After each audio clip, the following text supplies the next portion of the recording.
Hello ಸ್ನೇಹಿತರೆ, welcome to my YouTube channel. ಎಲ್ಲರೂ ಹೇಗಿದ್ದೀರಿ? ಚೆನ್ನಾಗಿದ್ದೀರಿ ಅಂತ ಭಾವಿಸ್ತೇನೆ. ಇವತ್ತು ನಾನು ಅಕ್ಕಿ ಹಪ್ಪಳ ಮಾಡುವ ಅಂತೇಳಿ ನಾನಿಲ್ಲಿ ಮಸಾಲ ತೊಗೊಂಡಿದ್ದೇನೆ ಅಷ್ಟೇ.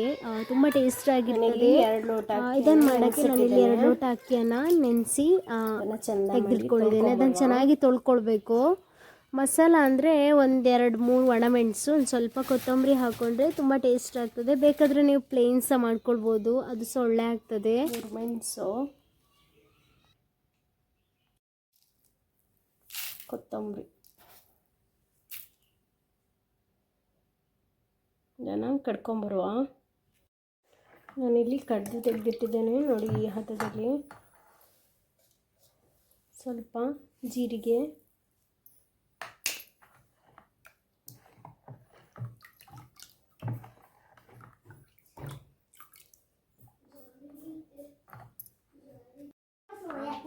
ನೀರಿಟ್ಟಿದ್ದೇನೆ.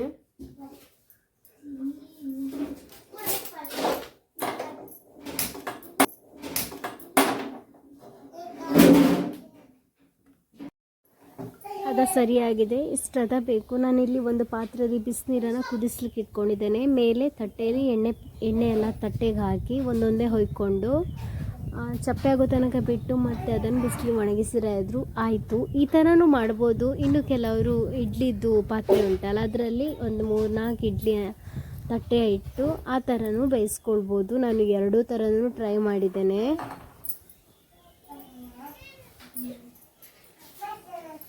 ನೀರು ಕುದೀತಾ ಇರಬೇಕು. ತಟ್ಟೆಗೆ ಹೀಗೆ ಎಣ್ಣೆ ಹಾಕಿ ಒಂಚೂರು ಮುಚ್ಚಳ ಮುಚ್ಚಿದ್ರೆ ಚೆಂದ ಬೇಯ್ತದೆ, ತೆಗಿಲಿಕ್ಕೆ ಬರ್ತದೆ.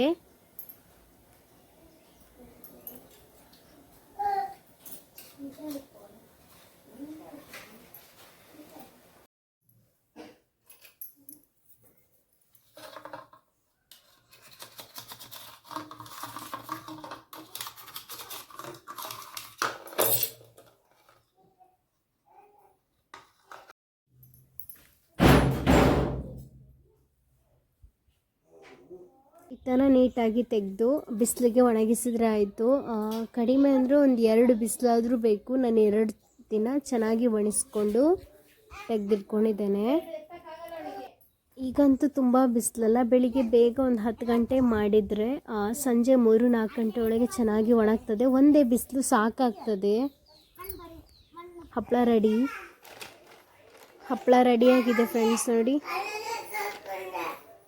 ಒಂದೊಂದು ತುಂಬ ಒಳ್ಳೆ ಶೇಪ್ ಬಂದಿದೆ, ಇನ್ನೊಂದು ಅದು ಒಣಗಿದ ಮೇಲೆ ಸ್ವಲ್ಪ ಈ ಥರ ಆಗಿದೆ. ನಾನಿಲ್ಲಿ ಎಣ್ಣೆ ಕಾಯಿಸ್ಕೊಳ್ತಿದ್ದೇನೆ. ಸ್ವಲ್ಪ ತೆಂಗಿನ ಎಣ್ಣೆ ಹಾಕ್ಕೊಂಡಿದ್ದೇನೆ. ಎಣ್ಣೆ ಚೆನ್ನಾಗಿ ಕಾಯಬೇಕು.